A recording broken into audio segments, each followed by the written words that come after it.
Voilà. Bonjour et bonsoir tout le monde, c'est Elogic ici votre frère. Nous sommes déjà en direct depuis le Canada pour notre programme de ce soir. Voilà, nous avons déjà commencé et j'ai dit déjà merci à tous ceux qui vont commencer à se connecter de sorte que nous puissions tous prier. Que Dieu vous bénisse. Voilà, bonjour et bonsoir à tout le monde. Voilà, notre programme a commencé. Comment allez-vous, enfants de Dieu? Voilà, il y a des gens qui sont connectés sur Periscope. Il y en a d'autres qui sont sur Facebook. Et je vous attendais et je sais que vous m'attendiez aussi. Comment ça va, enfants de Dieu? Préparez votre Bible à côté et prenez aussi vos cahiers de notes. Aujourd'hui, nous allons encore édifier les enfants de Dieu pour le bien de l'humanité. Vous voyez, chaque personne qui s'améliore dans la vie apporte quelque chose de nouvel dans sa famille. Et pour moi, chaque fois que les gens se connectent à ce programme, je décide de faire le nécessaire pour que chaque personne qui se connecte à ce programme puisse bénéficier et passer un bon moment, un temps agréable avec nous. Alors, on va commencer par se saluer. J'ai dit déjà bonsoir à Jason, Nikele, vous voyez, il y a des noms de Facebook, il faut un an pour bosser. C'est pas grave, c'est la réalité de la vie. Voilà, je suis content de vous voir, je suis content de vous retrouver. Désolé pour ceux qui m'ont envoyé des messages auxquels je n'ai pas encore pu répondre. Je suis en train de lire les messages progressivement. Actuellement, je suis à près de 700 messages, donc je suis obligé d'aller en douceur et je vais tout faire pour lire les messages. Je suis là pour vous. Sans plus tarder, nous allons commencer par dire merci à Dieu pour ce programme qu'il nous permet de commencer. Voilà, préparez vos Bibles à côté. Vous voyez, j'aime bien quand les gens préparent leur Bible de sorte que tous ensemble, nous puissions apprendre. Nous venons pour la parole de Dieu. Ok? Nous venons pour la parole de Dieu. De ce fait, j'aurais aimé que tout le monde soit prêt. Soyez prêts. Prenez vos Bibles, prenez vos cahiers de notes pour que tous ensemble, nous puissions étudier la parole de Dieu. Cela nous fera un grand bien de comprendre les Écritures saintes. Disons merci à Dieu pour ce moment qu'il nous permet de partager ensemble. Seigneur, nous bénissons ton nom, nous te disons merci pour ce moment que tu nous permets de partager ensemble. Éternel Dieu d'Abraham, d'Isaac et de Jacob, merci parce que tu nous permets de venir en ta présence. Seigneur, il n'y a pas de meilleur endroit à part ta présence. C'est pour cela que nous sommes contents, nous sommes heureux d'être ici et nous voulons que ton esprit nous guide. Éternel Dieu d'Abraham, d'Isaac et de Jacob, j'aimerais que Père, tu mettes tes paroles dans ma bouche, afin que je ne parle pas de moi-même, mais de toi. Que l'honneur et l'adoration te reviennent à la fin de ce programme. Au nom de Jésus-Christ de Nazareth. Amen. Bien-aimés, je vous exhorte à déjà partager ce programme de sorte à permettre à chaque personne qui est connectée à vous de bénéficier de ce programme. Vous voyez? Parce que parfois, je tente d'inviter les gens à mesure que nous avançons, mais ce n'est pas évident de parler et d'inviter les gens à la fois. Il y a bien de personnes qui souhaiteraient que je les invite chaque fois que je suis en direct.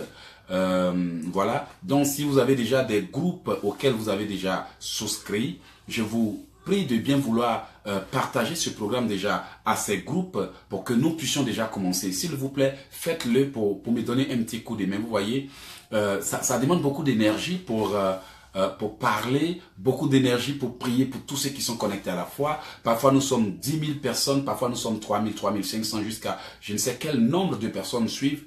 Et imaginez que je dois être là à prier pour tout le monde, à partager en même temps, à répondre aux appels ou à envoyer des messages pour ceux qui ont des difficultés pour se connecter. Et ça me fera vraiment un grand plaisir si, alors que nous sommes en train de parler, de prier, quelqu'un vraiment tentait de me donner un coup de main en partageant ce programme de sorte que je puisse aussi avoir le temps de me concentrer sur ce que je suis en train de dire. Entre-temps, permettez-moi de vous dire que je suis vraiment content de vous voir. Content de vous voir, à tel point que je suis content de vous voir. Je suis toujours là pour vous. C'est important parce qu'en cette fin d'année, nous devons rester sur nos gardes. Nous devons rester sur nos gardes. Frère, je suis venu cet après-midi pour te dire de rester sur tes gardes. Reste sur tes gardes. Lorsque nous allons dans les Écritures saintes, la Bible nous dit veillez et priez. Amen. Veillez et priez. Et c'est un message très important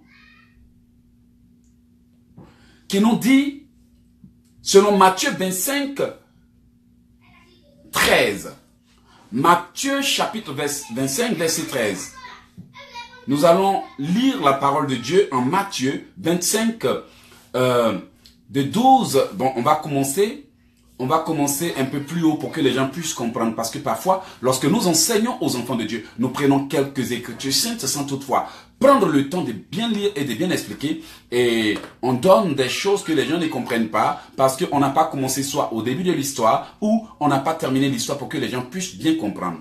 Vous voyez, la parole de Dieu peut avoir des révélations cachées, mais parfois il faut commencer au bon endroit pour que l'on puisse comprendre ce que Dieu veut dire. Parce que si on n'est pas dans le contexte qu'on tire une conclusion, c'est sûr qu'on risque de se tromper. Alors pour éviter de se tromper, on va remonter un peu plus haut dans le livre de Matthieu 25 à partir du verset 6.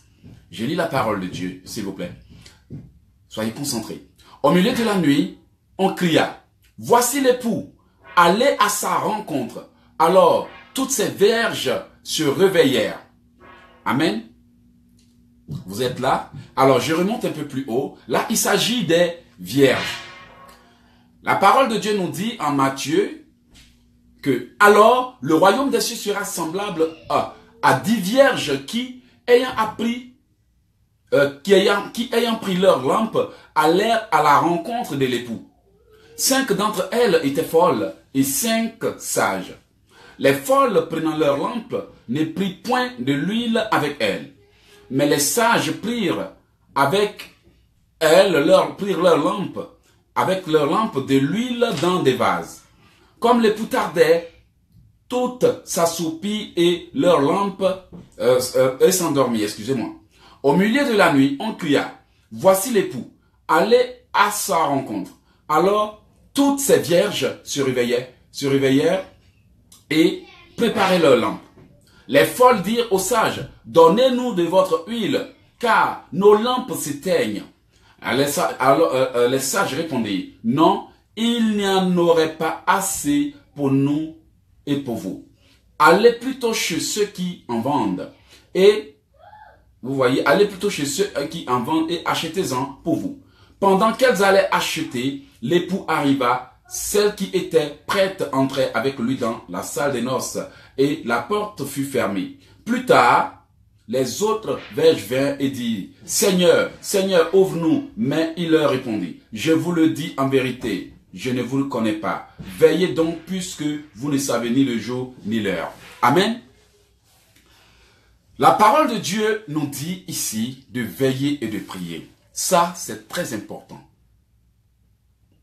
Il est très important que l'on veille et prie à tout moment. Mais lorsque je prends ce passage et que je vais dans les Écritures saintes, je vais vous trouver encore un autre passage en lien avec le Matthieu 25 qui dit « Il y a beaucoup d'appelés, mais peu d'élus. » Lorsque nous allons dans la parole de Dieu, toujours dans le livre de Matthieu 22, dans le livre de Matthieu, cette fois-ci, on parle du Matthieu 22 qui fait allusion à un roi.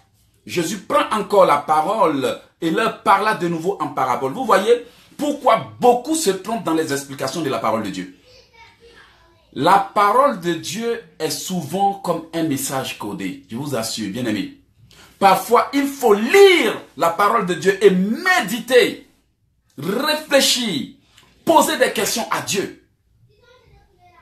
avant de comprendre certaines choses.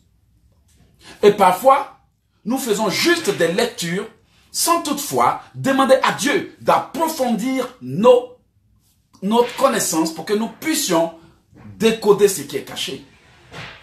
Ici, là, Jésus prend la parole et leur dit, et la Bible précise en Matthieu 22, verset 1, qu'il parla en parabole. Il parla de nouveau en parabole. Ce qui veut dire qu'il parle d'habitude en parabole. Et il leur dit, le royaume des cieux est semblable à un roi qui fit des noces pour son fils. Il envoya ses serviteurs appeler ceux qui étaient invités aux noces. Mais il ne voulut pas venir. Il envoya encore d'autres serviteurs en disant, dites aux conviés, voici, j'ai préparé mon festin. Mon bœuf et mes bêtes grasses sont tués. Tout est prêt. Venez aux noces. Mais, sans s'inquiéter de l'invitation, ils s'en allèrent. Celui-ci a son champ, celui-là a son trafic, et les autres saisirent des serviteurs et les outrageaient et les tuèrent. Le roi fut irrité et envoya ses troupes et fit périr ses meurtriers, et il brûla leur ville. Alors il dit à ses serviteurs, les noces sont prêtes, mais les conviés n'étaient pas dignes. Allez donc dans les carrefours, appelez appelez aux noces tous ceux que vous trouverez. Ses serviteurs allèrent dans les chemins, rassemblaient tous ceux qu'ils trouvaient, méchants et bons, à la salle des noces, et la salle des noces fut pleine. Le roi entra pour voir ceux qui étaient à table, et il aperçut un homme qui n'avait pas revêtu un habit de noces. Il lui dit, mon ami, comment es-tu entré ici sans avoir un habit de noces? Cet homme eut la bouche fermée. Alors le roi dit au serviteur, liez-le les pieds et les mains, et jetez-le dans les ténèbres dehors où il y aura des pleurs et des grincements des dents. Car il y a beaucoup d'appelés et peu d'élus. Bien-aimés, la Bible précise que lorsque le roi questionna cet homme, il eut la bouche fermée. C'est-à-dire qu'il ne savait même que dire. Avant de revenir au thème de ce jour qui est « Restez sur vos gardes ». Bien-aimés, laissez-moi vous dire que cela est semblable à une personne qui est chrétien et qui, de surcroît, n'a pas appris à prier. Aujourd'hui, cette personne peut se retrouver devant une situation, face à une situation, et ne même pas savoir comment ouvrir la bouche pour prier, alors qu'elle est chrétienne. C'est la vérité. Il y a beaucoup qui sont face à des questions de la vie auxquelles ils ne parviennent pas à répondre parce qu'ils se sont contentés de marcher sur le chemin de la vie plutôt que de rester sur leur garde et d'apprendre les préceptes de la vie afin d'éviter de succomber. Bien-aimés, la préparation est très importante dans tous les domaines de la vie. Je vous le dis. La préparation est importante. Bien aimé, nous venons de lire 2 passages bibliques qui nous parlent de noces. L'autre nous parle de 10 vierges et l'autre nous parle d'un roi qui a organisé une fête. La préparation est importante tant dans le mariage comme dans la vie actuelle. C'est la vérité. Il est très important d'être préparé pour quelque chose qu'on n'a pas et d'avoir quelque chose et ne pas être préparé pour elle. Il est très important d'être préparé pour un homme plutôt que de ne pas être préparé pour un homme et d'avoir un homme qui nous quitte parce qu'on n'a aucune connaissance dans le mariage. Toutes les femmes ont une fois été vierges. Tous les hommes ont une fois été vierges. Elle savait de surcroît qu'un jour viendrait pour le mariage et qu'il faut préparer son attitude. Il faut préparer son caractère. Il faut nettoyer sa vie. Il faut nettoyer son entourage et s'entourer de bonnes personnes. Mais ces personnes n'ont pas pris garde. Parce que quand la Bible parle de quelque chose, c'est valable tant dans la vie actuelle que dans le monde aussi spirituel, il faut être préparé tant spirituellement comme physiquement. C'est la vérité. Bien aimé, si certains hommes étaient bien préparés pour leur travail, jamais ils n'allaient échouer. L'école nous prépare à travailler. La vie nous prépare à supporter les douleurs. Et aujourd'hui, notre monde évolue parce que certaines situations sont venues nous forcer à changer nos habitudes. Pourquoi ne pas rester sur ses gardes quand on sait qu'on est appelé à faire quelque chose? De temps à autre, on a l'impression que les choses nous surprennent parce que nous ne restons pas sur nos gardes. Beaucoup ont été surpris par le miracle, mais au mauvais moment, parce qu'ils ont ignoré que sans préparation, il n'y a pas de miracle. Bien-aimés, c'est la vérité que je vous dis. C'est la vérité que je vous dis. Je vous assure que si certains avaient été véritablement préparés, ou du moins si certains étaient bien préparés, je ne crois pas que quelqu'un puisse les avoir. Bien aimé, parfois c'est dans la douleur qu'on a appris les leçons de la vie. Parfois c'est dans l'humiliation qu'on a tiré des leçons de la vie. Parfois c'est dans la désolation, dans la honte et dans l'humiliation qu'on a tiré des leçons qu'on transmet à certaines personnes. Et parfois, c'est dans des chaudes larmes, des larmes de tristesse, que la vie nous a enseigné ces règles. Et ce, parce qu'on ne s'est pas sur nos gardes. Bien-aimés, je vous assure que toutes ces belles femmes que vous voyez traîner dehors sans homme, si ces femmes avaient été préparées, il est arrivé au moins un jour où un homme était venu dans leur vie. Si elles étaient préparées, c'est sûr que ça allait réussir. Tous ces hommes que vous regardez dehors parfois comme des idiots ne sont pas des idiots. Ils ont tout simplement pensé qu'on pouvait réussir sans l'aide de Dieu. Et de surcroît, aujourd'hui, ils sont face à des situations qui leur poussent à se poser des questions sur la vie, sa valeur et que vaut-elle d'être menée. La Bible nous dit veiller et prier. C'est valable dans tous les sens. Dans le mariage, il y aura des combats. Ne crois pas que tu vas rentrer dans un mariage sans combat. Peut-être que toi, tu rêves à un mariage qui n'existe pas sur cette terre. Pour toi, on va fabriquer puis te donner. C'est la vérité. Si beaucoup savaient que dans la vie, il faut se préparer. La Bible te prépare mentalement en te disant que ils te combattront. C'est une façon de te préparer à vaincre l'oppression. C'est une façon de te dire, sois tenace quand ça va arriver. C'est une façon de te dire, il y aura la tentation. C'est une façon de te dire, ils t'oppresseront et te combattront. Mais veille et prie pour que lorsque cela va arriver, tu ne chutes pas, tu ne tombes pas, tu ne te fasses pas avoir. Beaucoup se contentent de poursuivre le miracle. Mais ils oublient que le miracle n'a pas besoin d'ignorants. Dis à quelqu'un, le miracle n'a pas besoin d'ignorants. Parce que quand il vient dans ta vie, c'est pour rester. C'est pas pour que tu le gâches. Le miracle n'a pas besoin d'ignorants.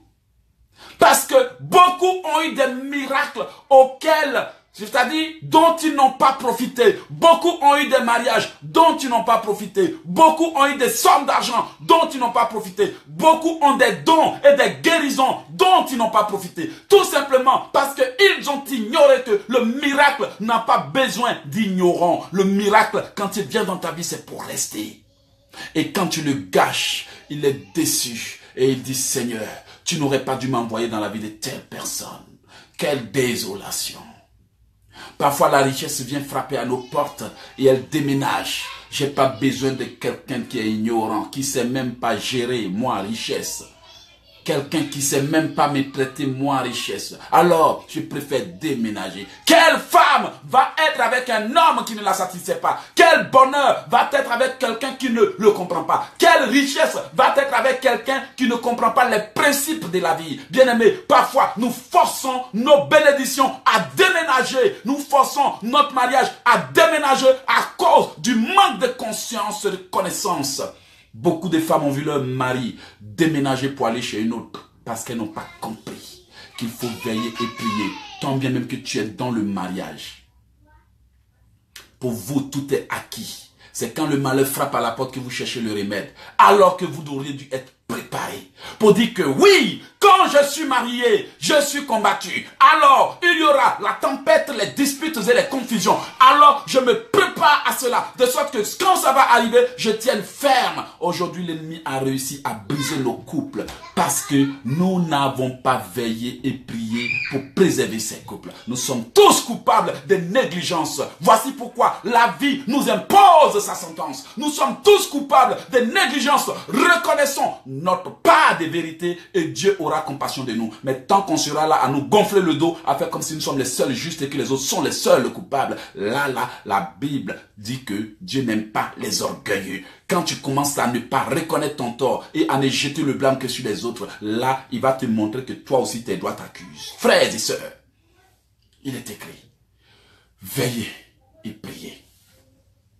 Si vous avez des enfants, il est écrit, veillez et priez, parce que le diable tentera d'attaquer vos enfants. Un sage a déclaré en ma présence en 1994, quand vous avez des enfants, ne croyez pas que vous dormez, parce que vos pieds sont dehors. Et il y a des gens qui oublient que tu pries pour ta sécurité, mais si tu ne pries pas pour tes enfants, si tu ne les édifies pas, le diable peut passer par tes enfants pour entrer chez toi. Le diable peut passer par ton mari, par ta femme pour entrer chez toi. Le diable peut passer par toutes les portes sur lesquelles tu ne veilles pas et tu ne pries pas pour rentrer chez toi. Il peut passer par ton travail. Ton boss te force à coucher pour garder ton poste. Le diable peut passer par ton travail pour passer chez toi. Le diable peut passer par tes camarades fumeurs, buveurs, menteurs, impudiques et je ne sais quoi pour entrer chez toi. Le diable peut passer par des amis de Facebook, par des rapporteurs, par des bateaux, par des cochia pour passer chez toi. Le diable peut passer dans le téléphone pour venir voler ta vie de prière. Voici pourquoi la Bible dit, veillez et priez, de sorte que lorsque le moment vienne, on puisse survivre.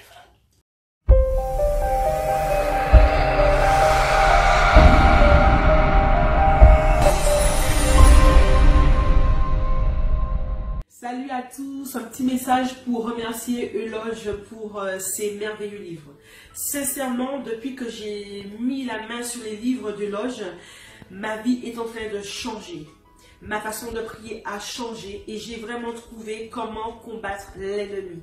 Sincèrement, si vous voulez combattre l'ennemi, n'hésitez pas, foncez, foncez. Et si vous voulez changer votre destinée aussi, n'hésitez pas, ce sont vraiment des trésors cachés.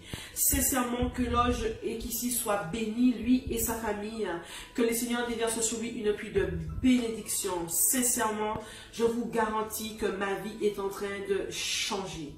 Et voilà. Et comme dit Euloge, pardon, faut changer, pardon, faut changer.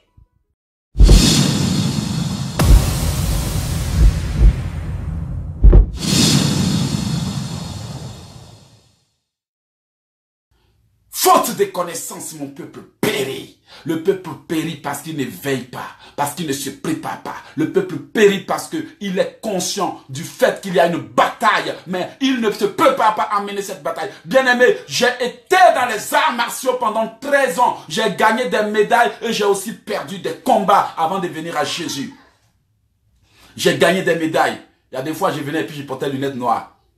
On dit, il fait malin. Ouh, regardez ces lunettes noires, on dirait un Américain. C'est pas fait d'Américain, ils m'ont frappé quand il y a un œil qui est fermé. Comme je ne veux pas que les gens voient, je porte les lunettes noires. Parce que quand j'ouvre les yeux, quand il dit, Euloge, hey, comment ça va? Un œil est fermé parce qu'il y a quelqu'un qui m'a donné un bon coup de poing là. Mon ami garçon m'a bien cogné avant que je vienne. Mais là, quand je gagne mon médaille là, je me promène bien parce que je me suis bien préparé et je suis fier de m'être préparé. Vous voyez, le jour qu'on m'a bien cogné là, ce jour-là, je ne regarde pas l'émission de télé-sport. Hein, parce que je sais que si je regarde télé-sport, je vais me voir en train de me faire tabasser comme un enfant. Donc, ce jour-là, n'allumez pas la télévision, ok? Parce que si vous allumez la télé, vous risquez de voir l'autre en train de se faire tabasser comme un enfant. Mais le jour que je suis bien préparé et que j'ai gagné mes batailles, ce jour-là, j'ai dit à tout le monde, lundi à 20 h, regarde la télé. Parce que là, je sais qu'on va me voir en train de porter la médaille au cou, brandir le trophée, cogner le gars.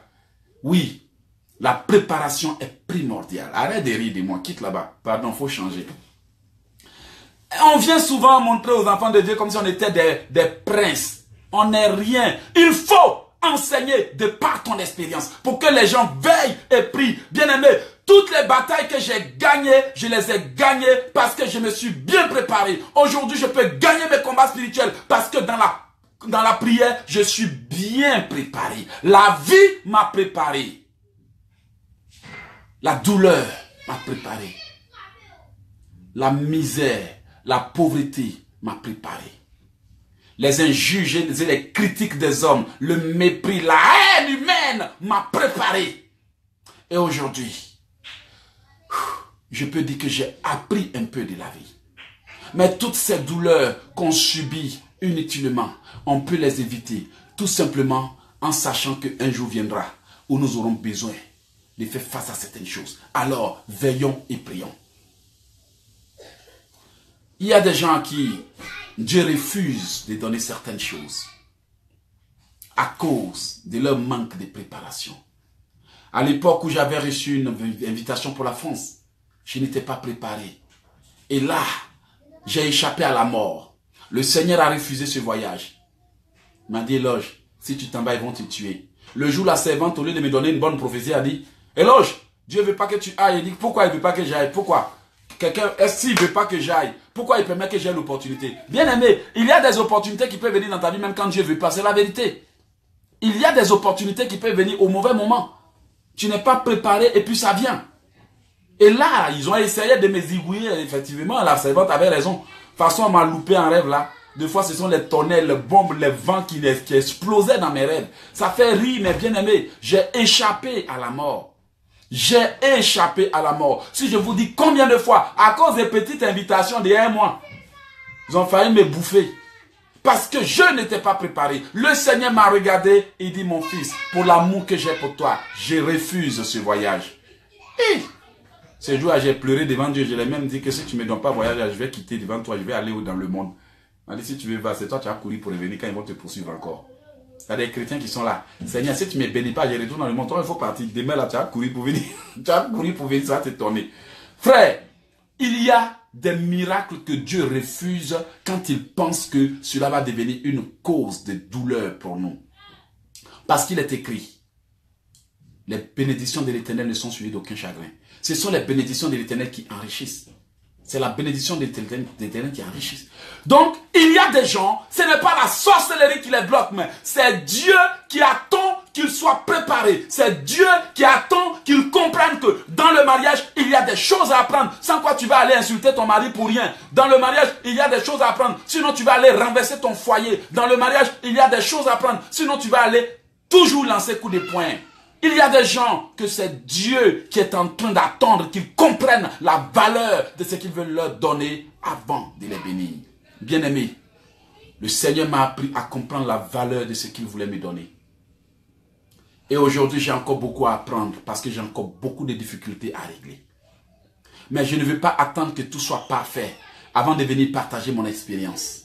Le peu que j'ai, je vais vous éviter la douleur. Bien aimé, j'ai été escroqué parce que je n'ai pas eu à l'idée qu'un ami pouvait escroquer un ami. J'ai été blessé parce que je ne me suis jamais préparé au fait qu'un ami pouvait blesser un ami. J'ai été rejeté et je me suis senti mal parce que je ne savais pas que quelqu'un qui dit je t'aime pouvait devenir ton pire ennemi. Mais depuis que je sais que cela existe, quand ça arrive, je m'en fous, je te retire et j'avance. C'est la vérité. C'est quand tu ne t'attends pas à quelque chose qu'elle te fait mal. Bien-aimé, si tu sais qu'il y aura la tempête dans ton foyer, quand ça arrive, tu prends ton parapluie qui est Jésus-Christ. Tu dis, Seigneur Jésus, tu m'as déjà averti qu'il y aura la tempête. Alors aide-moi à traverser cette tempête. Et tu avances tranquillement. Mais quand tu ne t'attends pas à quelque chose, tes deux jambes, comme on dit chez nous, on voit pousser, on ne voit pas l'homme, tellement tu fuis. Oui, bien-aimé, il y a bien des choses qu'on est en train de fuir dans le mariage. Bien des situations qu'on est en train de fuir. Bien des problèmes qu'on est en train de fuir. Et bien des choses dans la vie à laquelle on ne veut même pas être confronté. Auxquelles on ne veut pas être confronté. Et c'est pour cela qu'on ne veut plus vivre. Parce qu'on ne s'attendait pas à ce que la vie nous traite ainsi. Mais la parole de Dieu nous dit de veiller et prier. Cela fait allusion à la venue de Jésus-Christ de Nazareth, mais aussi aux opportunités qui peuvent se présenter sur terre à l'homme. Bien-aimé, la Bible dit qu'il y a beaucoup d'appelés, mais peu d'élus. Beaucoup de femmes sont appelées à être mariées, mais peu sont dans les foyers parce que beaucoup n'ont pas compris que tout demande une préparation. Beaucoup d'hommes ont été appelés à être des leaders, à être de bons chefs de famille. Mais aujourd'hui, on est comme des idiots qui se baladent, je ne sais partout pour chercher qui, parce qu'on n'a pas compris que la responsabilité familiale demande plus que la compétence au lit. C'est la vérité, non? C'est la vérité, non? La responsabilité, il faut dire à quelqu'un que, et là je dis, la responsabilité familiale, là, ça demande plus que la compétence au lit. Parce que beaucoup se basent sur ça, ok? Parce que la responsabilité, là, ça se limite à la cuisine. Ça se limite pas à la cuisine. Ça se limite pas à la cuisine. Donc voilà, c'est la vérité, il faut dire la vérité. Qu'est-ce que je vais vous faire comprendre? Si on est mieux préparé, il y a des situations qu'on va bien gérer. C'est la vérité. C'est pas parce que tu sais préparer, c'est pas parce que tu fais faire le ménage, tu as dit que tu es prêt pour le mariage. Est-ce que tu es prêt à gérer certaines situations, des crises? Est-ce que tu es prêt? C'est pas parce que tu es bon au lit que tu as dit que tu es un bon homme. Pardon, il faut changer. Ça demande la sagesse pour conseiller les enfants. Ça demande la connaissance pour maîtriser certaines situations. Ah oui, toi tu savais pas? C'est la vérité. Et parfois, on se focalise sur un seul détail du mariage. L'amour, la beauté. On va ramasser des femmes toutes belles, mais qui connaissent rien. On va ramasser des hommes tout performants, mais qui après leur performance là, il n'y a rien. Parce que on ne comprend pas que dans la vie là, ça demande beaucoup de préparation pour réussir beaucoup de choses. C'est la vérité. Voici pourquoi aujourd'hui, il y en a là, elles sont belles, on les prend, on les dépose parce qu'on sent qu'après la beauté là, il n'y a rien d'autre. Après la beauté, il n'y a rien dans la tête. Il y en a aussi, on les voit, on dit, ah c'est un bel homme. Tu te rends compte qu'après la beauté, après ce bel homme musclé que tu vois là, il y a fouille. Quand il ouvre la bouche, il te parle comme ça là, même tu vas te laver 10 jours, ça quitte pas. Quand il insulte bien tes parents là, toi-même te dis, ouh, il a soulevé quoi? Quand elle aussi, elle te met à ta place là, parce que tu n'as pas été préparé, ou elle n'a pas été préparée. Du coup, on est là, on se balade parce que on ne comprend pas que vivre sans souffrance demande une bonne préparation. C'est la vérité. Parce que quand tu es bien préparé, même ce qui pourrait être pour toi une occasion de souffrance devient pour toi une occasion de joie. Parce que quand tu vois l'adversité, le potentiel derrière l'adversité, toute opposition devient une source de motivation. Mais quand tu ne t'attends pas à certaines choses dans la vie, bien aimé, quand tu es face à certaines choses, tu te dis non, moi on m'a pas dit que quand je viendrai au travail, je ferai ça. Je vous assure, les Américains quand ils vont en guerre, là, ils ne fuient pas parce qu'on leur a dit que si vous partez dans les talibans, là, ils vont bien vous bombarder. Ils savent. Mais si ça fait boum, boum, boum, tu dis, qu'est-ce qui se passe ici? Attends, me chercher. Beaucoup fuient parce qu'ils sont face à des choses auxquelles ils ne s'attendaient pas dans cette vie. Beaucoup fuient le mariage parce qu'aujourd'hui, ils sont face à des caractères auxquels ils ne s'attendaient pas. Beaucoup fuient le travail, beaucoup fuient la vie, beaucoup n'ont plus envie de quelque chose parce que un jour, ils ont été face à un caractère, à un comportement, à une déception, à une blessure, à une trahison auquel ils ne s'attendaient pas. Oh Seigneur, je ne savais pas que X pouvait me faire ça. Oh Seigneur, je ne savais pas que tel était comme ça. Oh Seigneur, j'ai fait un mauvais choix. Oh Seigneur, comment vais-je faire? Voici pourquoi nous fuyons les batailles de la vie. Mais la Bible nous dit, veillez et priez. Voici pourquoi je suis venu te dire ce soir, sois tu tes gardes. Et méfie-toi des faux miracles.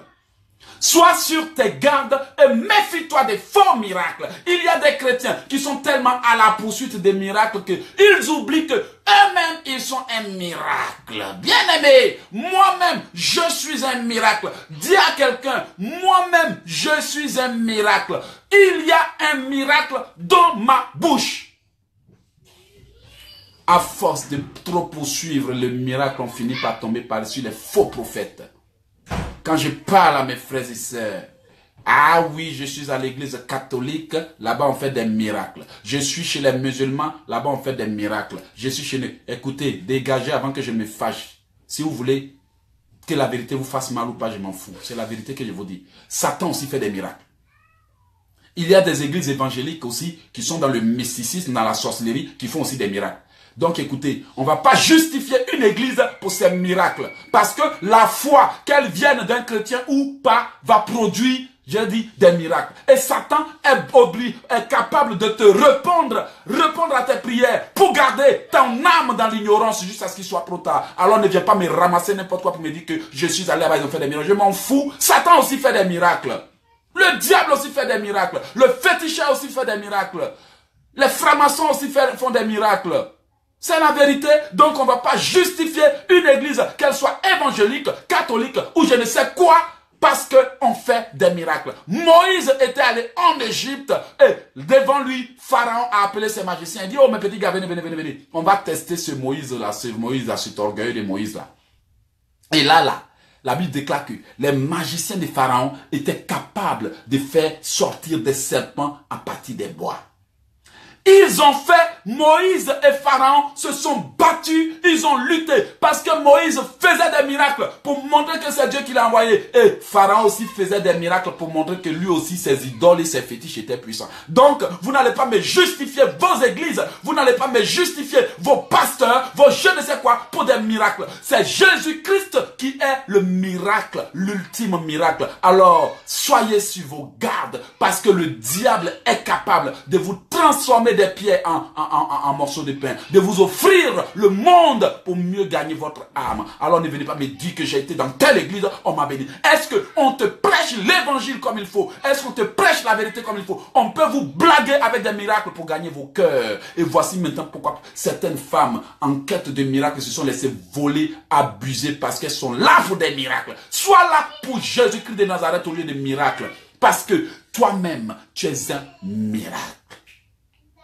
Tu sais combien de spermatozoïdes se sont battus dans le ventre de ta mère jusqu'à ce que toi, tu viennes au monde. Tu es un miracle. Tu sais combien le diable t'a attaqué depuis ton enfance jusqu'à aujourd'hui pour t'éliminer et que malgré ça, tu es en vie. Tu es un miracle. Tu sais combien les hommes ont essayé de te briser le rêve, de te détruire, de t'empêcher de venir où tu es et que malgré cela, tu ne t'es pas laissé freiner. Tu es aussi un miracle. Tu sais combien Dieu a mis des anges autour de toi pour te protéger chaque jour de ta vie. Tu es un miracle. Tu sais combien ils t'ont attaqué. Tu sais combien de maris de nuit ils ont envoyé. Tu sais combien de missiles qu'ils ont envoyés t'ont échoué. Dieu a dit, non, j'ai pas besoin de te faire voir tout ça là. J'ai pas besoin de t'effrayer. Je combats pour toi dans le secret. Tu es un miracle. Combien de fois ont-ils essayé de te briser? Combien de fois ont-ils essayé de te priver de nourriture? Y a-t-il un jour où ils sont restés sans venir dans ton rêve? Tu as déjà eu une semaine de sommeil paisible. Arrête de me raconter n'importe quoi. Tu es un miracle. Commence à croire en ce que Dieu a donné a mis sur toi. Et puis, révèle le défi. Réveille-toi et relève le défi au lieu de te promener derrière des gens qui n'ont rien compris de l'évangile parce qu'ils sont des vendeurs d'illusions. Et toi, pas fini. À force de te promener derrière les vendeurs d'illusions, tu es devenu un acheteur d'illusions. On t'a vendu n'importe quoi sous prétexte que ça va sauver ta situation. Ça n'a rien apporté. Parce que tu as oublié que c'est toi-même le miracle. Une bonne graine sur une mauvaise terre ne poussera jamais. Une mauvaise graine aussi sur une bonne terre ne poussera jamais. Il faut être la bonne personne au bon endroit pour que ça marche. Dis à quelqu'un, le frère Eloge dit, il faut être la bonne personne au bon endroit avec les bonnes personnes dans la bonne circonstance pour que ça marche. Arrête d'aller te faire ridiculiser. Désolé pour les femmes ignorantes qui vont se déshabiller pour que les pasteurs les lavent. Qui vont s'asseoir pour qu'on lave leur je ne sais quoi avec de l'huile d'onction. Ça t'a attiré combien de maris? Ça ne t'a pas attiré que des pervers? Ça ne t'a pas attiré que des escrocs? Il faut savoir, excusez-moi, que même le fait que tu sois en vie est un miracle. Parce que beaucoup n'ont pas eu cette chance. La seule chose que le Seigneur te demande de lui donner, pour que ta vie de chaque jour soit un miracle par jour. La seule chose, C'est ton cœur. Tu n'as pas donné ton cœur à Dieu, mais tu cherches le miracle. Oh, enfant de Dieu, jusqu'à quand allons-nous continuer à nous laisser malmener? Je suis un miracle, bien-aimé. Toutes les batailles que j'ai gagnées, c'est par la grâce de Dieu. Et toutes celles que je gagnerai, c'est par la grâce de Dieu. Parce qu'il y a un miracle dans ma bouche. Tout ce que Dieu veut, c'est que je reste dans sa volonté pour qu'il fasse de ma vie un miracle. Dis avec moi, je suis un miracle. Alors, je refuse d'être un acheteur d'illusions. Tu es un miracle, frère. Tu es un miracle, sœur. Même si on pouvait dire que tu es une miracle en toi. Tu es un miracle, sœur. Cesse de te balader chez prophète en prophète, féticheur en féticheur, chrétien, mais fidèle client des fétiches. Tu sais pourquoi tu es fidèle client des fétiches? Parce que quand on te vend n'importe quoi, tu achètes parce que toi, tout ce qui t'intéresse, c'est le miracle. Méfiez-vous des faux miracles.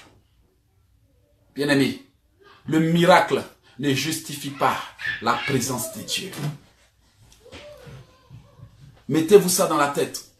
Le miracle ne justifie pas la présence de Dieu. J'ai regardé des vidéos et j'ai vu des magiciens qui marchent sur l'eau. Des magiciens qui marchent sur des piscines. Des magiciens capables de déplacer le corps de quelqu'un dans l'air. Le faire traverser une maison pour le déposer. Des magiciens qui coupent l'homme, l'être vivant en deux. Et puis le recollent. Des magiciens qui font des miracles. Excuse-moi mon frère ou ma soeur. C'est pas parce que tu vas dans des coins où on force des démons à parler. Ça veut dire qu'il y a des miracles. Cesse de me raconter n'importe quoi. Sous prétexte que j'ai fait le chapelet. J'ai eu un miracle. On s'en fout de ton chapelet. Prends pour faire collier si tu veux. Jésus dit qu'il est le seul chemin. Il y a des gens qui n'aiment pas la vérité. Déconnectez-vous si vous voulez. Dieu me dit de vous dire que le miracle ne justifie pas sa présence. Mais la vérité, prêchée selon l'évangile, dans les termes bibliques, dans les termes de la parole. Je suis le chemin, la vérité et la vie. Nul ne peut passer par moi au Père sans passer par moi. C'est ça la vérité qui fait mal. Si vous voulez couper contact avec moi, parce que personne ne me paye pour parler. Je suis là pour quelqu'un qui a désiré longtemps être affranchi du joug de l'ignorance. Cette ignorance qu'on a imposée au peuple pour profiter de lui. Cette ignorance qu'on a imposée au peuple parce qu'on voulait le contrôler. Cette doctrine fabriquée depuis le monde des ténèbres qu'on appelle Église. Parce qu'on voulait mieux contrôler le peuple. On savait que c'était la vérité. Mais on a décidé de pervertir cette vérité parce qu'il faut mieux contrôler le peuple dans tous les domaines et dans tous les sens.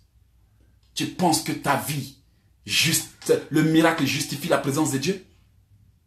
Tu penses que le miracle justifie la présence de Dieu? Laisse-moi te dire, le petit féticheur de mon village aussi fait des miracles.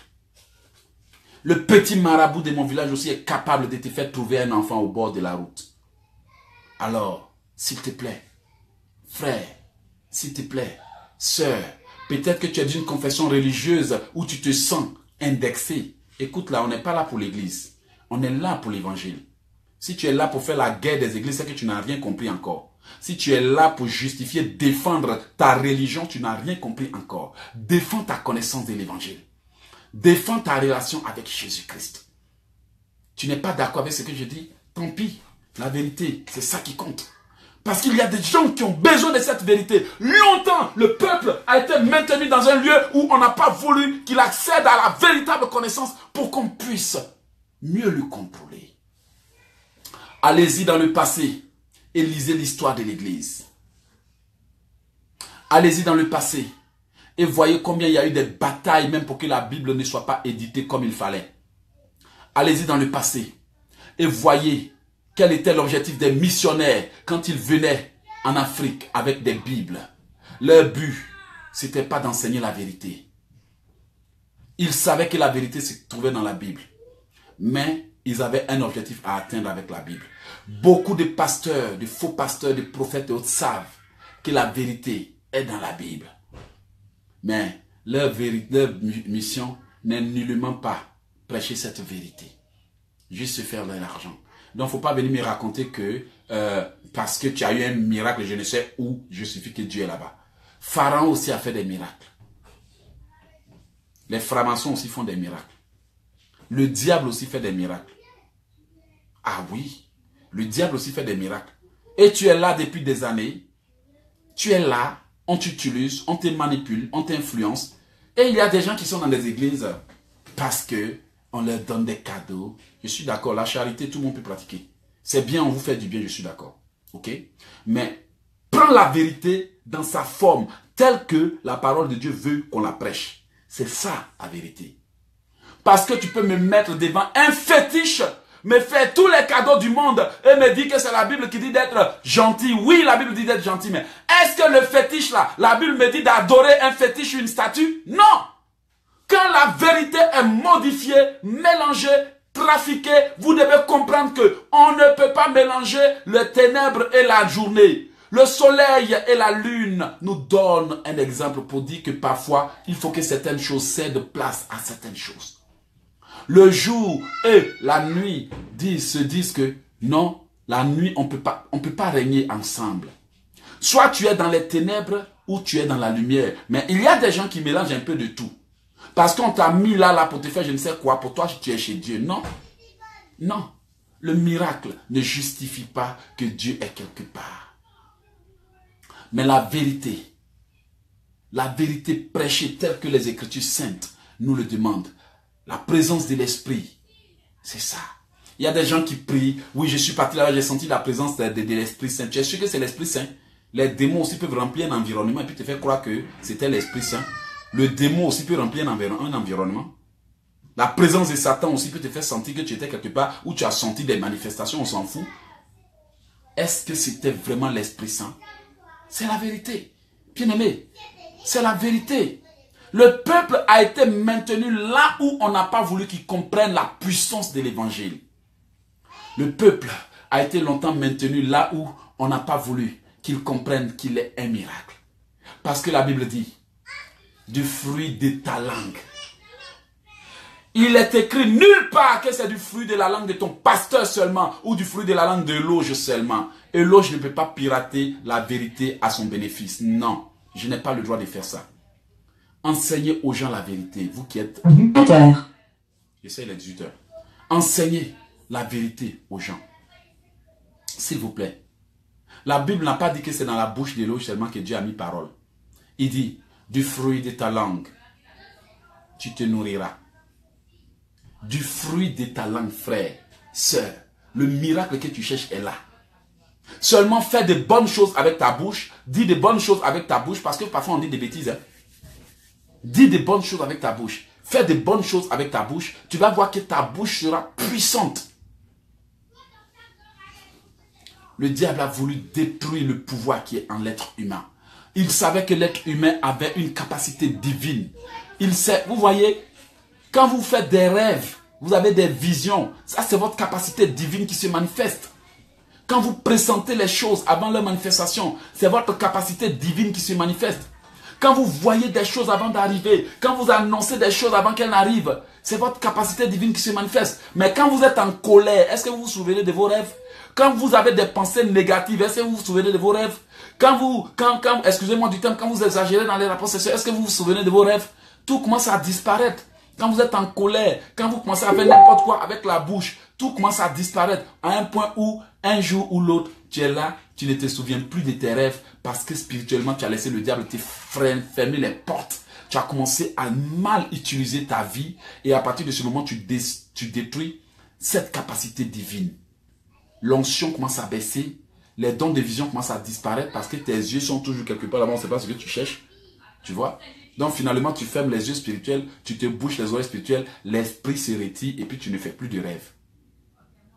Mais quand tu commences à prier, louer et adorer, quand tu commences à veiller sur ce que tu fais avec ta bouche, parce qu'il y a des gens qui font n'importe quoi avec leur bouche et ils pensent que c'est permis parce qu'ils sont mariés. Laissez-moi vous dire, Dieu m'a convaincu. Si je prêche sur ça, il m'a convaincu qu'il est contre ça. Il déteste qu'on fasse n'importe quoi avec la bouche qui nous sert à l'adorer.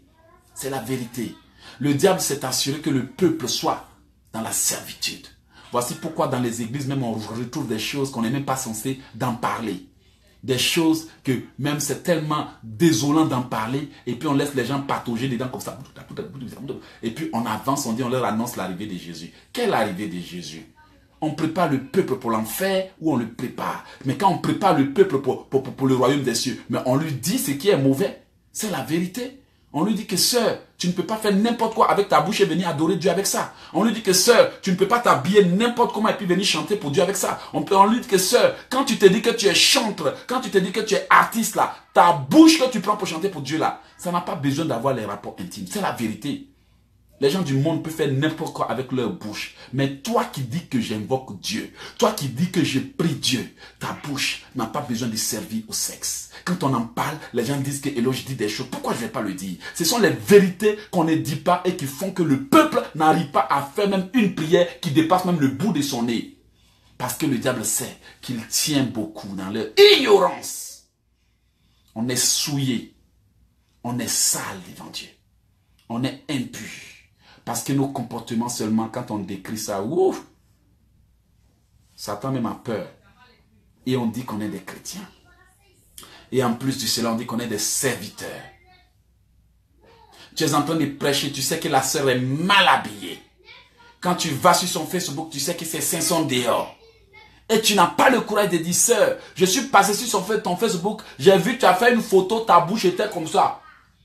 C'est pas présentable pour un enfant de Dieu. Sœur, je suis allé sur ton Facebook, de toute façon tu es déguisé là, j'ai eu l'impression que j'avais rencontré Jézabel ce jour-là. C'est pas bon pour un enfant de Dieu. Sœur, habille-toi bien, mais s'il te plaît, ne te mets pas nu. Habille-toi bien, mais n'expose pas tes seins, c'est pas ça qui donne le mariage. Habille-toi. Tu sais qu'elle est chrétienne, tu vas sur sa page Facebook, tu as l'impression qu'elle est en train de faire publicité de je ne sais quoi de nudité, mais tu n'oses pas le dire et tu dis que tu l'aimes. Si tu aimes l'enfant de Dieu, dis-lui la vérité. Parce qu'il y en a beaucoup qui souffrent et il y en a beaucoup qui agissent comme ça, pas parce qu'ils veulent agir comme ça, par ignorance. Quand tu vas sur la page du frère chrétien, bière, boisson, ce sont des photos de boîtes de nuit et de maquis. Des photos de fêtes. Dis-lui frère, veille et prie. Sœur, tu es tout le temps en train d'organiser funérailles. Tu es tout le temps en train de célébrer je ne sais quoi. C'est toi toujours tu es en train de fêter. Un jour, tu vas avoir un problème où tu n'auras même pas 5 francs pour sortir et les gens vont t'humilier. Alors, veille sur tes pas. Sois sur tes gardes. Comporte-toi bien. Parfois, la vie peut te mettre face à des situations qui ne sont rien que des leçons de vie. C'est la vérité.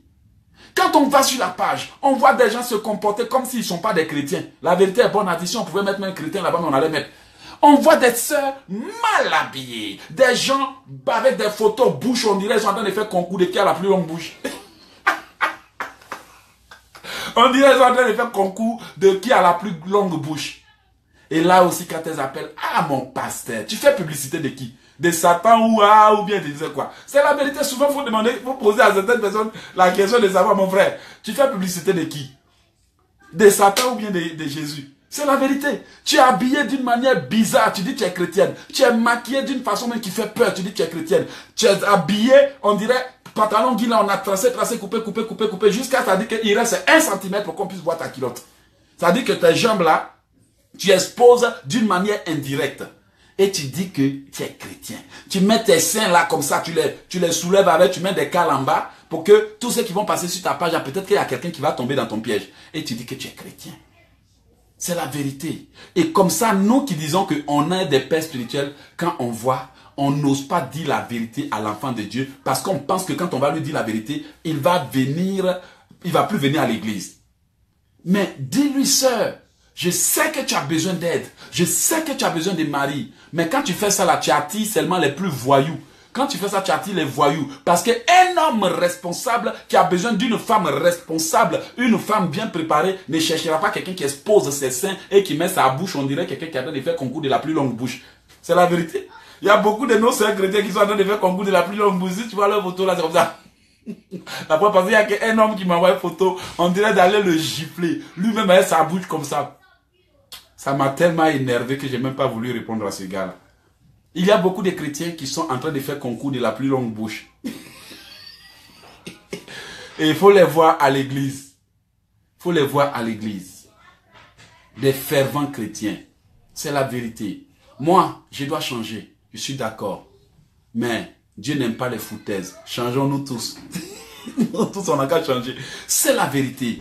C'est ce qui tue l'église. Le comportement mondain qu'on a introduit dans nos foyers, dans nos maisons, qu'on veut inculquer à nos enfants. C'est la vérité. Est-ce qu'on est sûr que nous sommes en train de nous débrouiller pour avoir notre place au ciel? Êtes-vous sûr que lorsque vous ne serez plus sur cette terre, vos enfants auront eu un bon modèle de vie à suivre? Tout le monde partage des photos à longue bouche. Tout le monde se démaquille, se déguise. On dirait on est en train de fêter Halloween.